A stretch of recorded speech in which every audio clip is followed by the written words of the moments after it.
అయితే మనము ఇంతకుముందు పార్ట్ 2 కొంచెం టెక్నికల్ ప్రాబ్లం వల్ల అయిపోయింది, అదే కంటిన్యూటీ ఇది. It is not a separate part. ఆ పార్ట్ నెంబరే రాస్తాను కింద కూడా.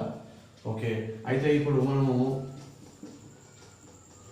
ఇన్పుట్ జిఎస్టి అవుట్పుట్ జిఎస్టి గురించి తెలుసుకున్నాం. ఇన్పుట్ అంటే మనము వస్తువును కొనుగోలు చేసినప్పుడు మనము దానికి కట్టేది, అది కట్టిన తర్వాత మనం దాన్ని మళ్ళీ అదే తిరిగి వస్తువును అమ్మినప్పుడు దానికి అవుట్పుట్ జిఎస్టీ కడతాము. అవుట్పుట్ జిఎస్టీ మనం కట్టము, మనము ఎవరైతే మన దగ్గర కొనుగోలు చేస్తారో వాళ్ళ దగ్గర నుంచి వసూలు చేస్తాము. ఇది మాత్రం మనం కడతాము. ఎవరికి కడతాము? మనము కొనుగోలు చేసిన వ్యక్తి దగ్గరికి, కొనుగోలు చేసే వ్యక్తికి మనం కడతాం. ఇది వసూలు మనం చేస్తాము. ఎవరికైతే అమ్మామో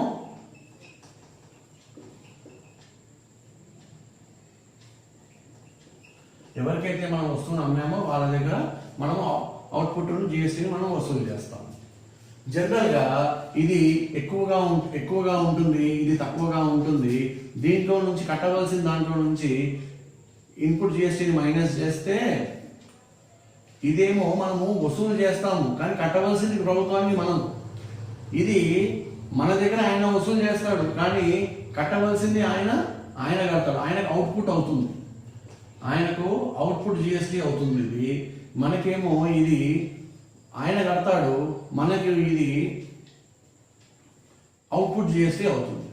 ఈయన మళ్ళీ ఎవరికైనా అమ్మాడు అనుకోండి, ఈ కట్టింది ఈయనకి ఇన్పుట్ అవుతుంది, ఈయన అమ్మిన తర్వాత దానికి అవుట్పుట్ అవుతుంది. ఈ చైన్ అర్థం చేసుకోవాలి మీరు. ఈ చైన్ అర్థం చేసుకుంటే మీకు కరెక్ట్ మీనింగ్ అర్థమవుతుంది. ఎవరికైతే మనము ఇన్పుట్ జిఎస్టీ మనం కొనుగోలు చేస్తామో వస్తువుని, మనము ఇన్పుట్ జిఎస్టీ క్లెయిమ్ చేస్తాము. ఈ క్లెయిమ్ చేసింది మన బదులు ఎవరు కడతారు? కొనుగోలు చేసి మనం ఎవరైతే కొనుగోలు చేసామో ఆ వ్యక్తి కడతాడు. ఆ వ్యక్తికి అవుట్పుట్ జిఎస్టీ అవుతుంది. ఇది మన దగ్గర మనం ఎవరికైతే వస్తువును అమ్ముతామో వాడి దగ్గర నుంచి అవుట్పుట్ జిఎస్టీని మనం వసూలు చేస్తాము. ఈ వసూలు చేసి వాడి బదులుగా మనం గవర్నమెంట్కి కడతాము. అలాగే ఈ కట్టిన వ్యక్తికి అవుట్పుట్ జిఎస్టీ ఇన్పుట్ అవుతుంది.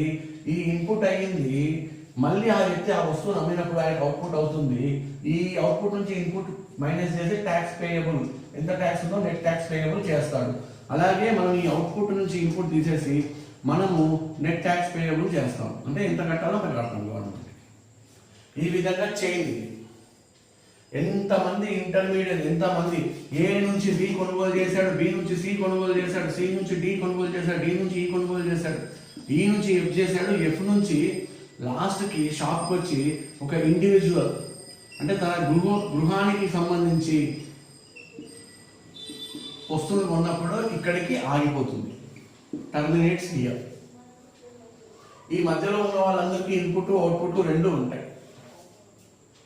ఇన్పుట్కి క్రెడిట్ వస్తుంది, అవుట్పుట్ నుంచి ఇన్పుట్ తీసేసి నెట్ ట్యాక్స్ పేయబుల్ వస్తుంది. ఏదైతే ఈయనకు అవుట్పుట్ అవుతుందో ఈయనకు అది ఇన్పుట్ అవుతుంది. ఈయనకు ఏదైతే అవుట్పుట్ అవుతుందో ఈయనకి ఇన్పుట్ అవుతుంది. ఈయనకి ఏదైతే అవుట్పుట్ అవుతుందో ఈయనకి ఇది ఇన్పుట్ అవుతుంది. ఈయనకి ఏదైతే అవుట్పుట్ అవుతుందో ఈయనకి అది ఇన్పుట్ అవుతుంది. అలా చైన్ రియాక్షన్ పోతుంది. ఇప్పుడు మనం ఎంట్రీ ఏ విధంగా రాయాలి, జర్నల్ ఎంట్రీ ఏ విధంగా రాయాలనేది తెలుసుకుందాం.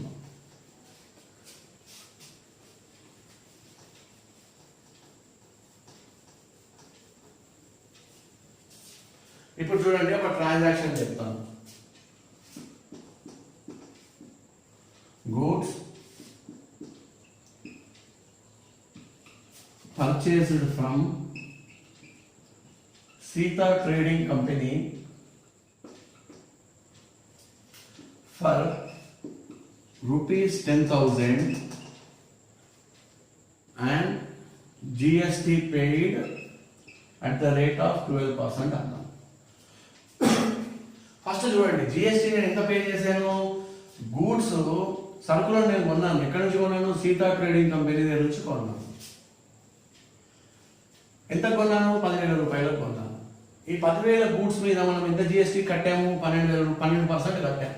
12% ఎంత అయింది? ఇప్పుడు 10,000 రూపాయల నగదు పెట్టి మనము వస్తువులను కొన్ని 12% జిఎస్టీని పే చేశాం కాబట్టి 1,200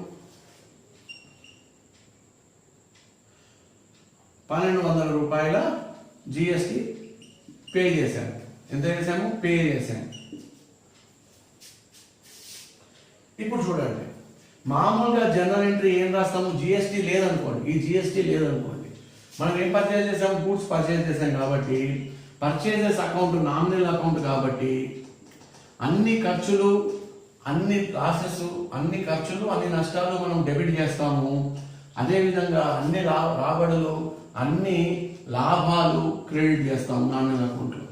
ఇప్పుడు నామినల్ అకౌంట్లో మనకు పర్చేజెస్ అనేది ఏంటి? నామినల్ అకౌంట్ కాబట్టి పర్చేజెస్ మనకి ఖర్చు కాబట్టి, ఎక్స్పెన్స్ కాబట్టి మనం పర్చేజెస్ అకౌంట్ని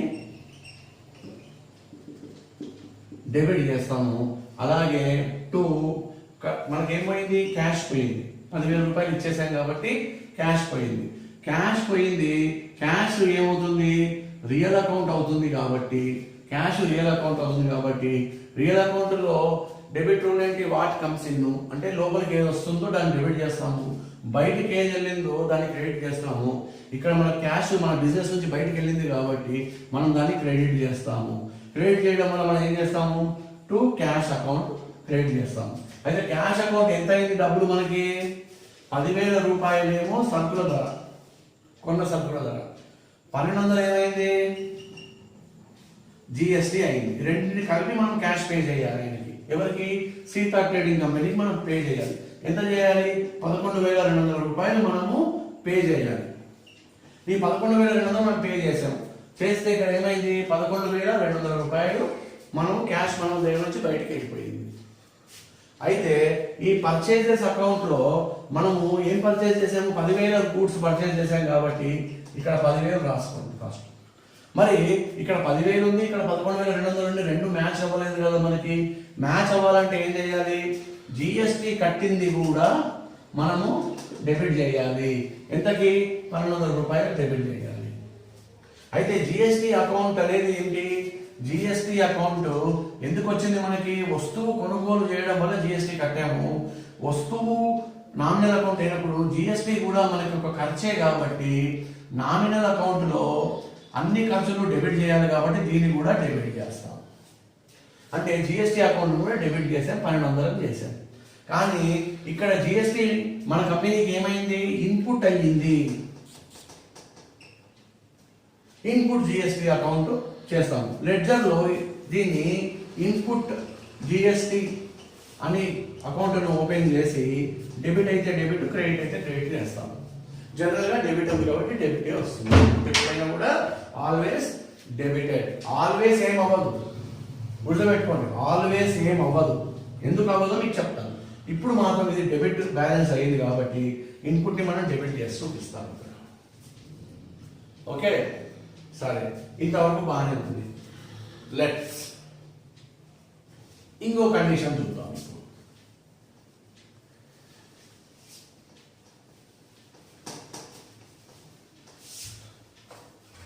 ఇంకొక కండిషన్ చూద్దాం.